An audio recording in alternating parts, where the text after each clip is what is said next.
Hey everybody, it's Ron from Pick Dawgz, and this is Ron's Rundown. We're going to go over the MLB games scheduled for Wednesday, September 27th, 2023.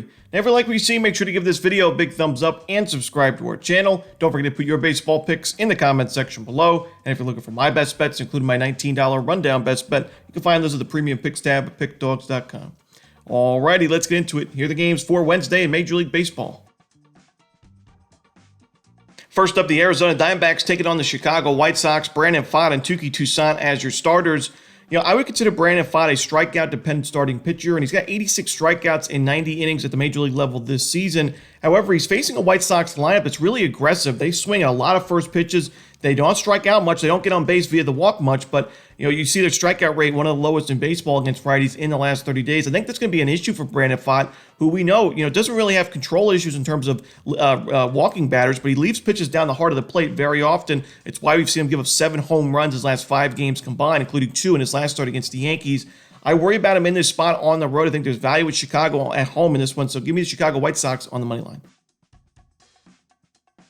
Next up, it's the Cincinnati Reds taking on the Cleveland Guardians. Andrew Abbott and Shane Bieber are your projected starters.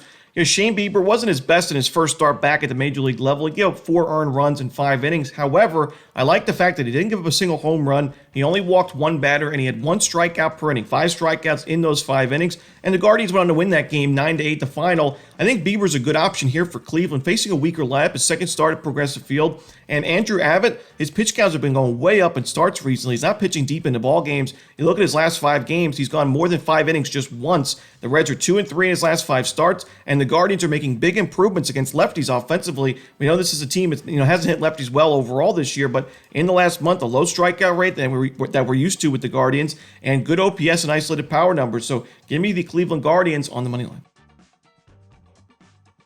Next up, the Tampa Bay Rays taking on the Boston Red Sox. Tyler Glasnow and Brian Bayo are your starters. Now, while I'm a little bit concerned with both of these starting pitchers when you look at their recent form, I still think Glasnow is the better option. I also think the Rays have the much better bullpen in this matchup, so that's why I'm going to go with Tampa Bay here. Glasnow faced the the Red Sox on September 6th. It was 6 innings of 1-run ball with 14 strikeouts and a 3-1 Rays win. It's tough to go against Glasnow here. I think he bounces back.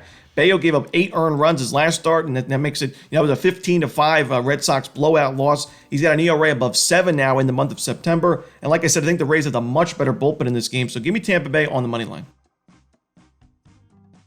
Next up, we see the Washington Nationals taking on the Baltimore Orioles. Patrick Corbin and Grayson Rodriguez are your starters. Patrick Corbin's been far too inconsistent for me to want to back him in this spot against a very good lineup in the Baltimore Orioles and a starting pitcher in Grayson Rodriguez, who's in really good form in the second half of the season. Corbin gave up 5 earned runs and 2 home runs his last start against the Atlanta Braves. You're facing an Orioles team here that's top 15 in baseball in the last 30 days in team OPS and isolated power against lefties. Pretty low strikeout rate and a very high walk rate, 11.6%. Give me the Baltimore Orioles laying the 1.5 runs at Camden Yards. Next up, we see the New York Yankees taking on the Toronto Blue Jays. Garrett Cole and Jose Barrios are your starters. Garrett Cole should be the favorite to win the American League Cy Young, a 14-4 record with a 2.75 ERA. Despite being, on a disappointing team in the New York Yankees, the Yankees are 6-0 its last 6 starts, and that includes a game against these Blue Jays. His last time out against Toronto, 8 innings of work, 2 hits of 1-run ball with 9 strikeouts in that game. Jose Barrios has not pitched well against the Yankees this season with an ERA above 5. I think the Yankees get to him again. Garrett Cole, I talked about his last start against Toronto, but overall this season against the Blue Jays, he's got 19 2/3 innings of 19 strikeout baseball with a .46 ERA. Give me the Yankees on the money line. Next up, we see the Kansas City Royals taking on the Detroit Tigers. No official starter for KC, but Tarek Skubal should be going for Detroit. He's in great form. We saw another good outing for him in his last start. Probably, I watched that game, one of the best starts I've seen him have, as he was just dominant in that one. 7 innings of 10 strikeout baseball. No earned runs against the A's. I know it's, a lowly team like the A's, but the Kansas City Royals, in that mix as well. And against lefties, Kansas City in the last month does have decent numbers. Top 10 in baseball in ISO, top 5 in baseball in team OPS. But this is one of the tougher lefties they faced during the last month. And Skubal, it's just tough to go against him with the form that he's in. Striking out batters left and right, keeping the ball on the ground. Control has been really sharp, not really walking a lot of batters. So I'm going to lean towards Detroit in this game on the run line because it's probably going to be a bullpen game for Kansas City. We know this bullpen's not been great this season, so give me Detroit laying the 1.5 runs. Next up, the Pittsburgh Pirates taking on the Philadelphia Phillies. Yohan Oviedo and Ranger Suarez are your projected starters. Ranger Suarez, we've talked about it all season, how he's not pitched too well at Citizens Bank Park this year with an ERA just below 5 at home. We saw his last game against the New York Mets. It was at home. He gave up 4 earned runs and a home run in 6 2/3 innings. Now, the Phillies wanted to win that game, but it goes to show you how strong this Phillies lineup has been in the last month, really in the second half of the season in general against lefties and righties. I expect him to get to Yohan Oviedo, who's played in a lot of high-scoring games recently, 8-6, 7-5, 8-4, and 6-4. The last 4 final scores for Oviedo and the Pirates. Give me the over in this one between Pittsburgh and Philadelphia.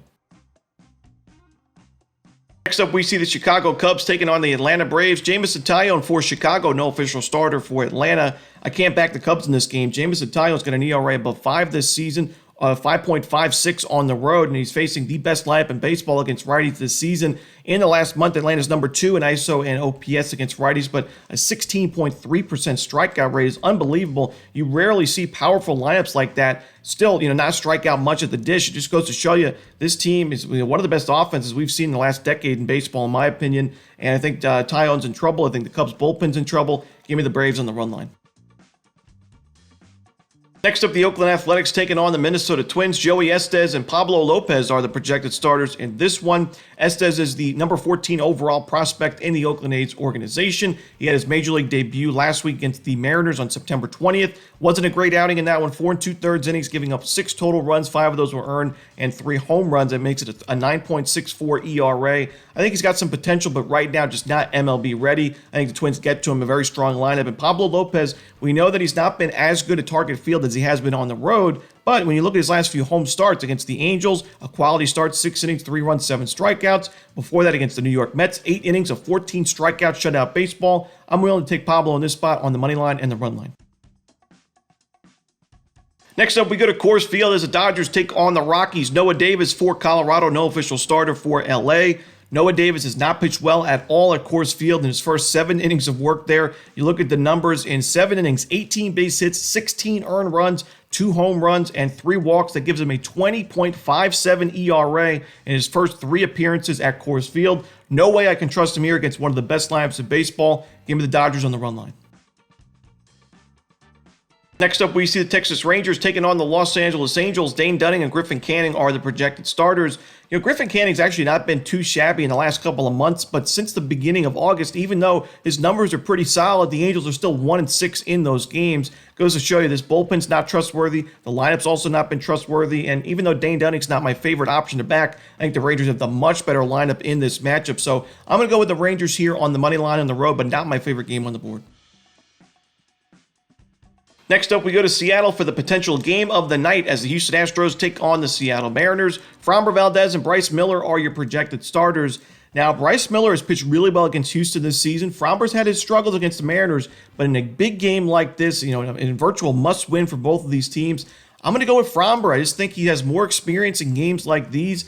Bryce Miller, young pitcher, he's pitched better at T-Mobile Park this season, but still giving up 6 earned runs and 2 home runs. His last game against the Rangers, the Mariners are 0-4 in his last 4 starts. Framber, while he struggled against the Royals last game, he still had 10 strikeouts in 5 1/3 innings, and I trust him more in this spot with the Mariners offense starting to struggle a bit. Give me the Houston Astros on the money line, which should be a great game. Next up, we see the final game for Wednesday's card in Major League Baseball. The San Diego Padres and the San Francisco Giants. Matt Waldron and Sean Manaea are the projected starters. Don't really love either of these starting pitching options, but I will say the Padres are absolutely demolishing the baseball against left-handed pitchers in the last month. Number 1 in baseball by far in OPS and isolated power, a very low strikeout rate and a decent walk rate to go with it. Sean Manaea, he's pitched pretty well at Oracle Park this season, but I just don't trust him in this matchup. One of the toughest matchups he's had all season. And Matt Waldron, last game 5 2/3 innings, 1 run, 9 strikeouts against the Cardinals. The game before that, 5 1/3 of 2-run ball against the A's, 2 wins for San Diego. He's probably pitching his best baseball of the year. Give me San Diego on the money line to end the night. And that's it. Those are the games for Wednesday in baseball. Hope you enjoyed this video. If you did, don't forget to hit that like button and subscribe. And don't forget to put your baseball picks in the comments section below. Again, if you're looking for my best bets, you can find those at Pick Dawgz Premium. As always, this is Ron Romanelli. Good luck.